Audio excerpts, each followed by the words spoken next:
Picture this. It's a golden afternoon somewhere in America, sometime in the 1960s, and a car the size of a small yacht rolls into a driveway, wood paneling gleaming, chrome catching the sun, and for one strange, glorious decade, this was not the family compromise. This was the flex. This was status. This was the car that made the neighbors look twice, because before SUVs, before minivans, before anyone had ever heard the words crossover or three-row seating, America built station wagons that looked like they belonged outside a mansion, not a supermarket. Today, we are counting down 10 of the most stunning American wagons of the 1960s. Machines that took the most practical car in the world and dressed it up like royalty.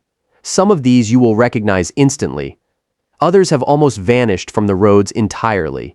And by the time we reach the final one, I think you're going to completely rethink what a family car was capable of being. So stay with me until the end, because the last two on this list might just be the most surprising cars on this entire countdown. And trust me, you do not want to miss them. And if you love machines that turn practicality into pure elegance, hit that subscribe button right now, because this channel lives for cars exactly like these. Let's start with a machine that looked like Lincoln had accidentally built a grocery getter.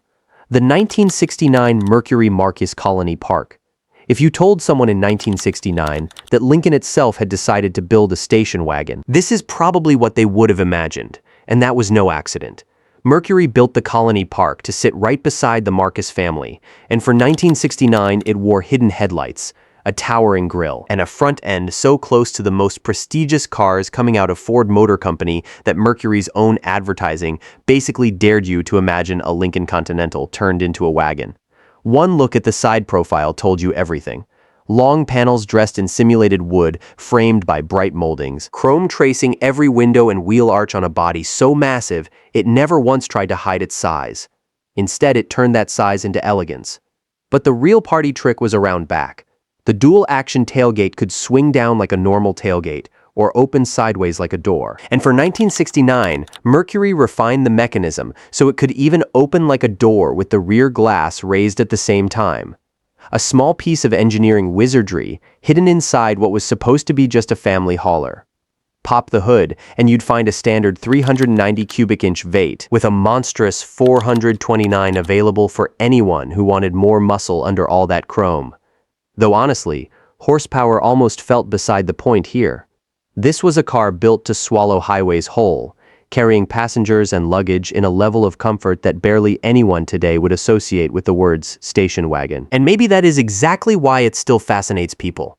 Long before giant SUVs became the ultimate suburban status symbol, America already had one, a rolling living room wrapped in wood, chrome, and quiet confidence. Now rewind almost a decade, back to a car that seemed to be caught between two completely different eras of design. The 1960 Buick Invicta estate wagon.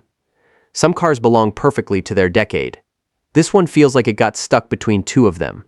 In 1960, the wild, futuristic excess of the 1950s hadn't fully faded yet, and the Invicta wore that transition proudly, with an extravagant silhouette, oversized glass, mountains of chrome, and a body that just seemed to keep stretching toward the horizon. Yes, technically, this was a family station wagon, but from certain angles it had more road presence than cars costing twice as much, and that was completely intentional. The Invicta sat one notch above the more basic LeSabre, giving buyers a more distinguished image, along with extra equipment. And Buick even offered this wagon in 2- or 3-row seating, so families could scale it to their needs. The 1960 brochure practically read like a fashion catalog, boasting about Balmoral and Cordovan fabrics in different color combinations, a turbine-drive automatic transmission, an electric clock, and trim details that felt like they belonged in a much more expensive automobile. But here is the twist nobody expects. Underneath that massive, elegant family body sat a 6.6-liter 401 cubic inch Wildcat V8, producing around 325 horsepower. Picture this parked outside a suburban home in 1960, packed and ready for a family road trip, kids in the back, suitcases filling every remaining inch, and Dad behind the wheel with one of Buick's most serious engines sitting right under his right foot. That contradiction is exactly what makes the Invicta estate so special. Buick refused to make a wagon feel humble or rational. They dressed a family hauler in the same exuberance defining their flagship cars, and more than 60 years later, it still refuses to look ordinary. If you thought a wagon could never look like it belonged at a country club, wait until you meet the 1966 Chevrolet Caprice wagon, because this next one flips that idea completely on its head. In 1966, Chevrolet did something almost cheeky. They took the car normally buried under suitcases, kids and grocery bags, and decided to dress it like it was heading to a private club instead. That year, Caprice became Chevrolet's new prestige series, and the wagon version might have been the boldest expression of that idea in the entire lineup. Chevrolet's own marketing promised elegance comparable to far more expensive automobiles, and the custom wagons came with 2 or 3 rows of seating, along with enormous side panels finished to imitate hand-polished wood. The final look was nothing short of spectacular. An endless roofline, huge expanses of glass, chrome moldings tracing the body, and that simulated wood running almost the entire length of the car. Even sitting still in a driveway, this Caprice looked ready to cross 3 states in a single afternoon, and in the 3-row configuration, all that size transformed into genuine space for a large family. Chevrolet wasn't content simply decorating an ordinary wagon either. That year's catalog directly marketed it as their new definition of design and elegance for wagons, highlighting all vinyl interiors, plush carpeting, and finish levels meant to clearly separate it from Chevy's more basic family models. Think about what that meant back then. You could pull up to an elegant hotel in a Caprice coupe or arrive with almost identical presents while hauling the entire family and half the contents of your house. That was true American luxury, never having to choose between space and status. And here's a question for you to think about as we continue. If you had to pick just one wagon on this entire list for a cross-country road trip, would it be this Caprice? Or is one of the others already stealing your heart? Keep that answer in mind, because by the end of this list, you might completely change your vote. Next up is a wagon that put a skylight over your kids before skylights were even a thing in luxury cars. And once you see it, you will understand exactly why. The 1968 Buick Sport Wagon. Long before panoramic glass roofs became the ultimate symbol of modern luxury vehicles, Buick had already slapped one onto a family station wagon, and we are not talking about some small sunroof cutout. The Sport Wagon featured a raised section directly above the rear passengers, fitted with large glass panels that let riders look straight up at open sky while cruising down the highway. That same year, Buick also swapped the older split grille design for one bold single-piece front end, while keeping those long side windows running above the cargo area. So riding in the second row genuinely felt like gliding along inside a glass-topped observation train car. But Buick understood something crucial. An idea this extravagant needed a body big enough to match the ambition. For 1968, an entirely new body arrived, borrowing design language from the legendary Riviera's sweeping sideline, and this wagon rode noticeably larger than a standard Skylark family car. Its wheelbase stretched to 121 inches, enough room to fit an optional third row, and turn certain versions into genuine 7 or 8 passenger family transportation. And if that wasn't extravagant enough already, buyers could option in the Buick 400 Vate, delivering an impressive 340 gross horsepower. Now imagine cruising down an American highway at night in 1968, parents talking quietly up front, kids in the back seat, and above their heads, city lights sliding silently across that massive glass roof. That single image perfectly captures everything this Buick represented. If elegance can weigh 2 tons and stretch 18 feet long, this next wagon is proof. And honestly, this one might just be the most underrated entry on this entire list. The 1966 Dodge Monaco wagon. Elegance doesn't always have to be delicate. Sometimes it can measure over 18 feet in length, carry a grille that dominates the entire front end, and look like it could part traffic through pure road presence alone. Monaco represented the most sophisticated side of Dodge's full-size lineup, and applying that badge to a wagon produced something dramatically different from your average economy family hauler. Stretching to roughly 18.1 feet, the design managed to visually disguise a lot of that mass, thanks to horizontal styling lines, generous glass area, and a surprisingly low, sleek stance for such an enormous automobile. Inside, Dodge pushed hard to move this wagon away from the traditional utilitarian image people expected. It borrowed premium materials and finishes straight from the Monaco lineup, plus comfort and power options capable of turning that huge cabin into a genuine lounge on wheels for hours-long road trips. Even the rear tailgate glass could be raised and lowered electrically, A detail that feels trivial today, but back in the mid-1960s was exactly the kind of small convenience that helped sell the idea of luxury. And here comes one of those wonderfully American contradictions. Underneath a body designed purely for family vacations sat a 6.3-liter, 383 cubic inch V8, producing around 315 gross horsepower standard. More than enough muscle to move a massive machine loaded with people and luggage with real authority. But horsepower was never really the Monaco's true appeal. Its charm lived somewhere else entirely, in the fact that this wagon never once apologized for being enormous.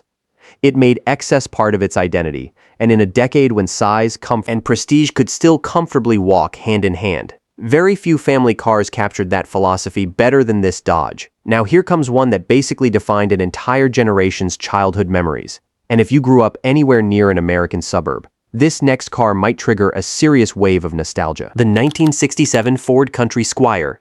Some cars simply become classics. Others end up woven permanently into the memory of an entire generation, and the Country Squire absolutely belongs in that second category.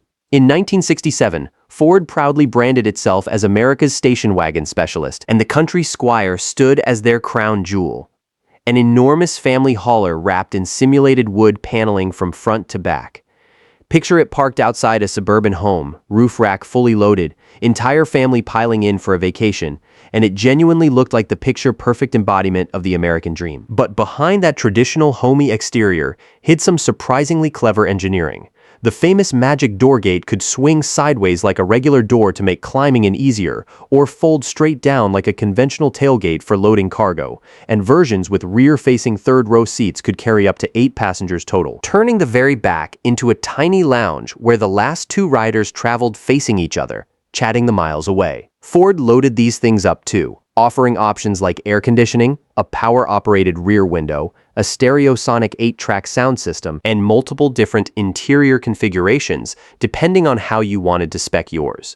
And if a buyer somehow decided all of that still wasn't extravagant enough, the engine options topped out with the massive 428 cubic inch V8 waiting at the top of the list. But at the end of the day, nothing defined the Country Squire quite like its image. The simulated wood, the chrome trim, that impossibly long body, and a stately stance that somehow made a car built to solve family logistics problems look genuinely desirable, even sitting completely empty in a driveway. Quick question for you, and I actually want to know the answer in the comments.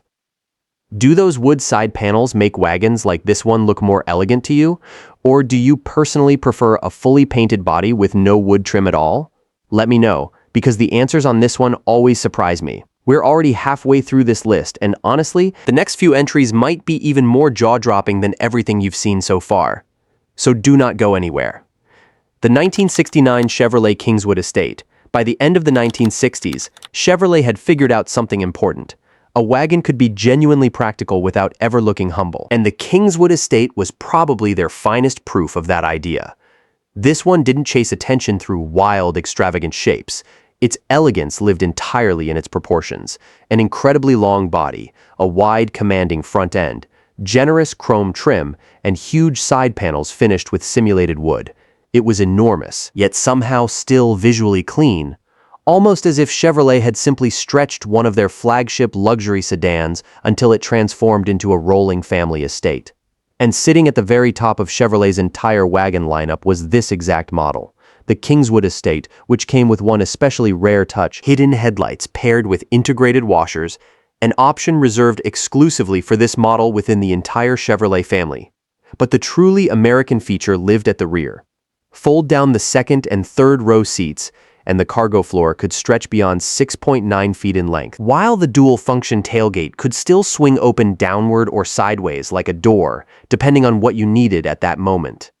3-row versions came standard with a power-operated rear window too. This was the kind of car that could swallow kids, suitcases, bicycles, and practically half the contents of a house, all without ever losing that distinguished, put-together appearance. And if all of that somehow still felt too sensible for you, the engine lineup climbed all the way up to a 427 cubic inch V8, producing around 390 gross horsepower. There is your perfect contradiction: a wood-trimmed family wagon built for vacations, carrying almost absurd amounts of both space and power. the kind normally reserved for Detroit's most serious performance machines. Now, here comes one of my personal favorites on this entire list. And if you've never seen this car in person, get ready. Because this next design choice sounds almost unbelievable for a 60s family car. The 1968 Oldsmobile Vista Cruiser. In most wagons on this list, the most elegant detail lived in the wood trim, the chrome accents, or a beautifully finished interior. In the Vista Cruiser, you actually had to look up to find it. For 1968, Oldsmobile rolled out the second generation of their famous panoramic family wagon, now riding on a stretched 121-inch wheelbase with a completely redesigned body from the ground up, but it kept the exact feature that made it instantly unmistakable on any street in America. A raised roof section fitted with massive tinted glass panels sitting directly above the rear passengers, plus additional side windows running along the length of the car. This wasn't just a wagon with a little extra glass thrown in. It was practically a rolling observation deck. Imagine crossing through Manhattan, climbing through the Colorado mountains, or cruising down a tree-lined country road while the kids in the second row watched buildings, clouds, and entire landscapes drift by literally above their heads. Oldsmobile even included small interior sunshades, so passengers wouldn't get cooked by direct sunlight pouring through all that glass. It was such a strange, specific solution that more than half a century later, it remains the single feature people instantly associate with the Vista Cruiser name, and none of that glass came at the cost of practicality either.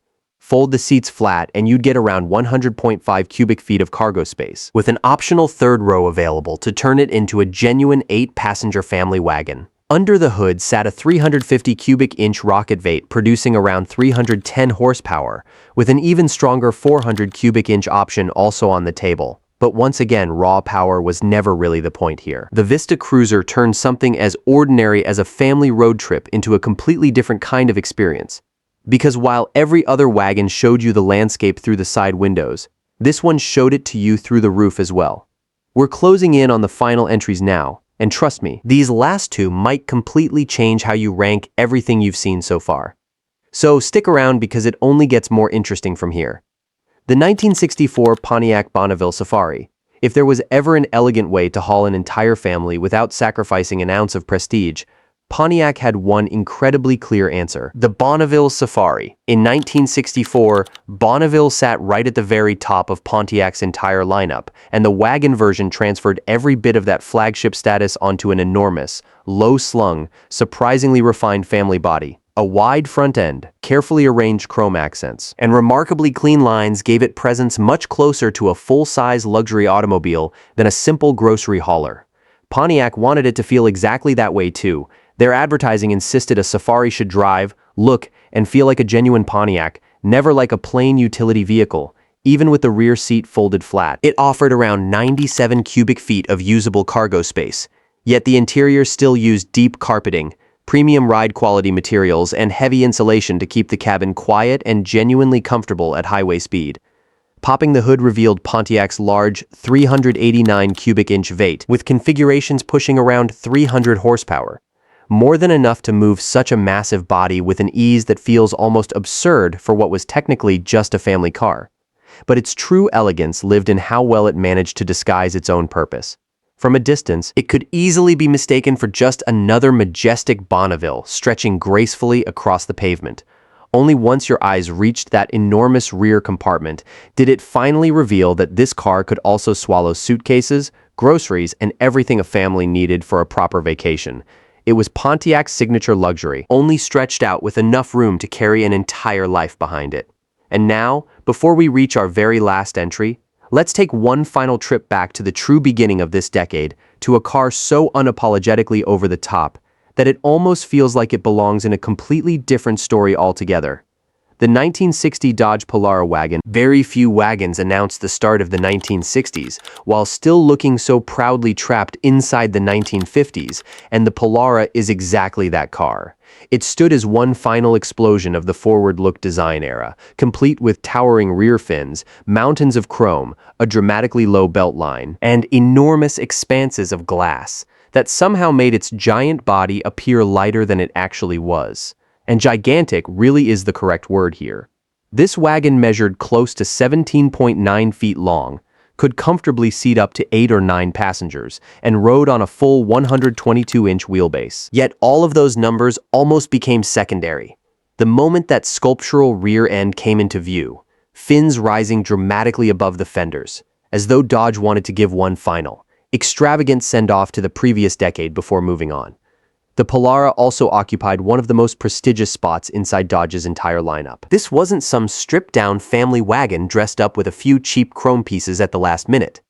It was engineered from the start as a genuine luxury wagon, borrowing styling directly from the flagship Polara sedan and applying it to a car built to carry a large family, along with every single piece of their luggage. And here's the twist that catches most people off guard. Buyers could actually option in the D500 performance package, paired with a massive 383 cubic inch V8 in one of its most powerful available tunes, producing around 330 gross horsepower, backed by a 3-speed TorqueFlite automatic transmission. Picture watching one of these roll out of a dealership back in 1960. Fresh paint gleaming, chrome polished to a mirror finish, those enormous fins catching the light, 3 full rows of seats waiting to be filled. Today it looks wildly, almost comically American. Back then, it was simply a stylish, confident way of saying that a big family never had to settle for something boring. And that brings us to the very last car on our list, the one I genuinely believe ties this entire story together. So if you've made it this far, this final entry is exactly the payoff you've been waiting for. Because after everything we've just seen, wood paneling, glass roofs, hidden headlights, and engines powerful enough for a muscle car, the true story of the American wagon in the 1960s isn't really about cargo space or grocery runs at all. It's about a decade that refused to accept the idea that practical and beautiful were somehow opposites. These were family cars engineered with the same obsession, the same chrome, and sometimes the same raw horsepower as the flashiest coupes and sedans rolling off Detroit's assembly lines. And for one unforgettable stretch of automotive history, hauling your kids to soccer practice could genuinely look just as glamorous as pulling up outside a 5-star hotel. So now it's your turn. Out of every single wagon we covered today, which one would you actually park in your own garage if you had to pick just one for a cross-country road trip right now? Drop your answer down in the comments, because I read every single one, and I'm always curious to see which of these 10 ends up becoming the fan favorite on this particular list. And if this journey through 60s American excess and elegance hooked you the way I hope it did, do not miss our companion video covering the most elegant American wagons of the 1950s, where real solid wood, even heavier chrome, and genuinely wild design choices pushed this entire category of car to a completely different level. Make sure you're subscribed with notifications turned on so you never miss the next deep dive, and I will see you in the very next video.